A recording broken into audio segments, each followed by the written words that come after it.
Bonjour à tous. Alors on se retrouve pour une nouvelle vidéo, ça faisait longtemps. Et là je vous emmène avec moi pour faire la tournée de mes pièges photographiques. Alors voilà, ça fait un petit moment que je suis sur ce projet là. J'y ai passé pas mal de temps cet été. Et voilà, j'avais envie de vous partager un petit peu tout ce que j'ai découvert cet été. J'ai exploré, prospecté sur des nouveaux secteurs. Et j'ai eu pas mal de diversité devant les caméras. Donc voilà, je vais vous partager un petit peu ce qui s'est passé, ce qui se passe encore, parce que là je vais relever les caméras, je vais relever le dispositif. Mais voilà, comme l'été dernier, j'ai passé un petit peu de temps sur le loup. Cet été, j'ai un petit peu ralenti le lynx, même si je suis toujours sur un secteur où il y a des passages de lynx. Mais voilà, il y a une belle diversité et on va aller voir ça ensemble.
Bon, voilà, comme vous pouvez le voir, il y a une belle diversité devant les pièges. C'est un petit avant-goût de ce qui s'est passé cet été. Donc les pièges ont tourné pendant 4 mois.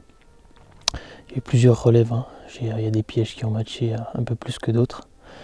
Et voilà, j'ai surtout été un petit peu animé par cette meute de loups qui m'a pris vraiment le plus de temps. Donc j'ai déplacé un peu mes caméras. J'ai cherché des indices de présence, mais voilà. Globalement, ça m'a pris quand même beaucoup de temps pour poser les pièges. Il y a eu un gros temps de prospection avant. Donc voilà, je voulais quand même vraiment mettre l'accent là-dessus. Moi, comme d'habitude, si je peux vous donner quelques conseils et vous donner mon ressenti. Donc tout ce que je dis, ça n'engage que moi, c'est personnel, mais voilà, vraiment la prospection, c'est primordial quand on veut poser un piège ou même quand on veut faire un affût. Il faut vraiment prendre son temps. Le maître mot, c'est le temps. C'est hyper important de prendre le temps de prospecter, de chercher, de prendre en compte tous les critères. Voilà, vous le verrez, moi sur quelques pièges, 2-3 fois, il y a des petits pépins avec les conditions météo, les pièges. Il y a quand même pas mal de choses à prendre en compte quand on pose un piège. Donc voilà, il faut voir un petit peu la fréquentation qu'il y a aussi sur le terrain. Moi j'essaie de pas poser des pièges n'importe où, enfin des pièges où il y a du monde qui passe. Donc voilà.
C'est quand même fou ce qui se passe avec ce lynx là depuis quelques mois, quelques années. Là j'ai mis en place le piège. Et comme par hasard, devant mon piège. Alors que c'était pas forcément pour le lynx que je mettais le piège ici quoi. Et devant mon piège là il y a un renard qui s'est fait prédater par le lynx. Donc j'ai des vidéos d'un lynx qui est venu choper le renard, le poser là, et qui est venu le manger. Qui est passé cette nuit quoi, comme par hasard. Enfin, c'est dingue. C'est fou. C'est fou. J'ai dormi pas très loin. Puis là, je viens d'arriver, j'ai bien marché. Et puis la nuit où je viens dormir, là, pour l'instant, c'est la première nuit en plus où je reste de l'été. Et il se passe ça quoi, devant mon piège, c'est fou. Donc là, je pense qu'il y a encore des possibilités. Il doit rester quelques trucs à manger quand même dessus. C'est passé dans la nuit, donc c'est possible qu'ils soient encore là. C'est fort possible qu'ils soient pas loin du tout. Donc, je vais voir ce que je fais. Mais à mon avis, je vais rester dans le secteur.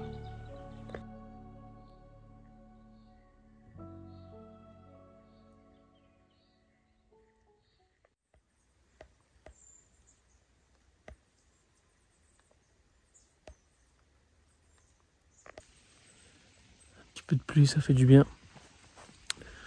Ça va pouvoir alimenter un peu la bouche d'eau. Et ça attirera peut-être un peu plus d'espèces devant le piège. Donc c'est cool, il y en avait besoin.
Alors là, j'arrive au fameux piège où j'ai eu le lynx qui a prédaté le renard. Et ça fait 3 semaines que je suis pas venu. Donc j'espère qu'il y a quelque chose. Alors, il y a encore quelques restes.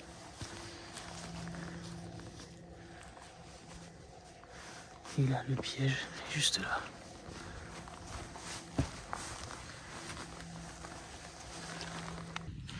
Du coup, j'ai déplacé le piège. Parce qu'en fait, il ne faisait pas des belles vidéos de nuit, il était un peu trop bas. Alors je l'ai mis sur un arbre avec un câble pour le protéger. Un câble Python. On verra ce que ça donne.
Le piège que je viens de déplacer, c'est le piège que j'avais au niveau du point d'eau, au niveau de la bauge là. Mais je l'ai enlevé parce que ça commence à être vraiment sec là, avec la chaleur, donc je vais avoir moins de passage. Et là, c'est à même pas 100 mètres du point d'eau. J'ai ce chemin là où j'ai repéré quelques crottes il y a quelques semaines de loups et je m'étais dit que c'était un coin où je pourrais mettre le piège. Donc je l'ai mis là et on va voir ce que ça donne. Je vais le laisser là quelques semaines.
Bon, bah c'est l'heure du bilan, après 4 mois de piégeage. Là on est mi-octobre, ça fait depuis début juillet que mes pièges sont en place. Donc bilan hyper positif, hein, honnêtement. Encore beaucoup de surprises.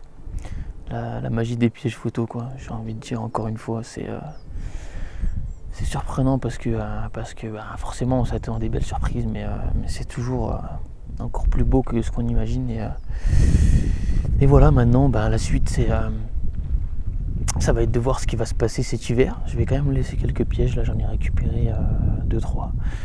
Je vais quand même essayer de laisser quelques pièges, je vais voir en fonction des conditions météo et on va voir ce qui se passe. L'idée ce serait peut-être de reconduire cette vidéo pour la période hivernale et après le printemps. Et puis ça permettrait d'identifier un petit peu les différents passages de différentes saisons. Je pense que ça peut être hyper intéressant parce qu'on voit quand même qu'il y a quand même des espèces différentes et hyper intéressantes, quoi, que ce soit le loup, que ce soit le cerf, le grand tétras, c'est le lynx, c'est génial. Les périodes sont vraiment, vraiment différentes.